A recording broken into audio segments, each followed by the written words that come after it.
কল্পনা করুন এমন একটি রান্নাঘর যেখানে 2 মিনিটে 30 কেজি আলু পরিষ্কার হয়ে যাচ্ছে আর কয়েক মিনিটে তৈরি হচ্ছে 1 মণ আলুর ভর্তা। 72 কেজি চাল থেকে মাত্র 1 ঘন্টায় ভাত রান্না হয়ে যাচ্ছে আর একটা গরু যার দাম 1.5 থেকে 2 লাখ টাকা মাত্র 3 ঘন্টায় রান্নার জন্য হয়ে যাচ্ছে সম্পূর্ণ প্রস্তুত। এটি কোনো হোটেল বা ক্যাটারিং সার্ভিস নয়, বরং একটি মাদ্রাসার মেগা কিচেন, জামিউল উলুম মাদ্রাসা মিরপুর, যেখানে প্রতিদিন 1200 শিক্ষার্থী ও শিক্ষকের খাবার তৈরি হয় আধুনিক সব মেশিনের মাধ্যমে। কিভাবে চলে এই অত্যাধুনিক রান্নাঘর, কতটা সময় ও অর্থ সাশ্রয় হয় এতে, আর কিভাবে বা পরিচালিত হয় এত বড় আয়োজন, সব প্রশ্নের উত্তর নিয়ে থাকছে এখনকার বিশেষ আপডেট। এটি শুধু একটি সাধারণ মাদ্রাসা নয়, এটি যেন এক টেকনোলজি বেসড কিচেন, যেখানে প্রতিদিন 3600 মিল তৈরি হয় নিখুঁত শৃঙ্খলায়। বলছি মিরপুরের জামিউল উলুম মাদ্রাসার কথা। এই মাদ্রাসার রান্নাঘর যেন এক আধুনিক প্রযুক্তির মিলন মেলা। রান্নাঘরে প্রবেশের জন্য রয়েছে শক্তিশালী লক সিস্টেম। শিক্ষার্থীরা শুধু খাবার নেওয়া বা ফেরত দেওয়ার সময় ঢুকতে পারে, বাকি সময় প্রবেশ সম্পূর্ণ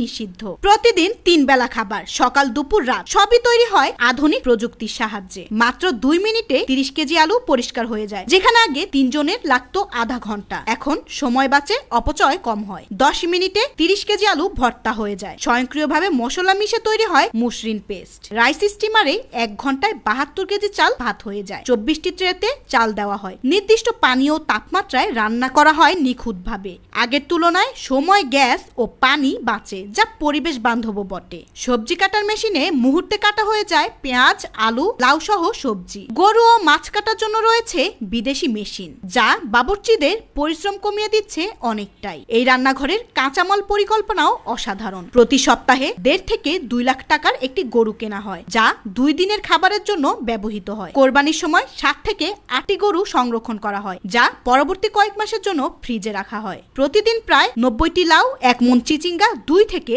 2.5 মণ পেঁপে বা অন্যান্য সবজি কেনা হয়, যা শিক্ষার্থীদের পুষ্টি চাহিদা মেটাতে সাহায্য করে। 8 জন বাবুর্চি ভোর থেকে রাত পর্যন্ত কাজ করেন। তাদের জন্য রয়েছে নির্দিষ্ট ডিউটি শিডিউল। রান্নার পর খাবার বিতরণের পদ্ধতিও অত্যন্ত সুশৃঙ্খল। খাবার পরিবেশনের বালতিগুলোতেও আলাদা আলাদা নাম লেখা থাকে, যাতে কোনো খাবার একটার সঙ্গে আরেকটা মিশে না যায়। 24 ঘন্টা গরম রাখা যায় এমন বিশেষ মেশিন থেকে শিক্ষার্থীরা নিজের খাবার নেয়। সপ্তাহে 3 দিন খিচুড়ি, বাকি দিনগুলোতে ভাত, ডাল, তরকারি, দুপুরে মাংস বা মাছ। বিশেষ এই কিচেনে যাই রান্না করা হোক না কেন, সবই হয় স্বাদে দুর্দান্ত। এই মাদ্রাসার খাবারের স্বাদ এতটাই জনপ্রিয় যে অনেকেই বলে এখানকার খাবারের স্বাদ বাড়ি বা হোটেলে মেলে না। তবে বিশাল ব্যবস্থাপনার পিছনে রয়েছে ব্যয় কমানোর কৌশল। পাইকারি বাজার থেকে সরাসরি চাল, ডাল, তেল কেনার কারণে মাসে প্রায় 1 লাখ টাকা সাশ্রয় করা হয়। শিক্ষার্থীদের জন্য খাবারের খরচ জাকাত, কোরবানির মাংস, অন্যান্য দানের মাধ্যমে পরিচালিত হয়। আর এখানে শুধু খাবার নয়, শৃঙ্খলারও নজির করেছে ছাত্ররা। খাওয়া শেষে সবাই নিজের প্লেট নিজে ধুয়ে ফেরত দেয়। শুধু নিয়ম নয়, বরং এটি তাদের দায়িত্ববোধও তৈরি করেছে। এই মাদ্রাসার অত্যাধুনিক কিচেন শুধুমাত্র প্রযুক্তির ব্যবহারে নয়, বরং সময়, খরচ ও পরিশ্রম বাঁচিয়ে শিক্ষার্থীদের জন্য সহজ ও সুশৃঙ্খল খাবারের ব্যবস্থা তৈরি করেছে, যা অনেক প্রতিষ্ঠানেও দেখা যায় না।